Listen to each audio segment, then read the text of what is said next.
कहते हैं 25-30 साल पुराना घर है जो बनाया गया था, अभी तक ये बिल्कुल इसी तरह महफूज है जैसे बनाया गया था।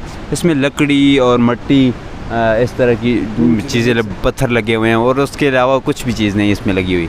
दूसरा ये कि यहाँ से जो दूर है ये 45 किलोमीटर मुजफ्फराबाद से जो है गाड़ी पे है, उससे आगे जो है ये पैदल चलना पड़ता है, तकरीबन पौना घंटा 1 घंटा 1.5 घंटा लगा लो जो मुसाफिर लोग होते हैं। तो माशाल्लाह बहुत खूबसूरत मंजर, आज हम आए, बड़ा एंजॉय किया हमने। और माशाल्लाह यहाँ से पीछे कितना अच्छा मिशन हमारा रहता है कि जो पहाड़ पर जो हम बर्फ़ खाने जा रहे हैं पीछे?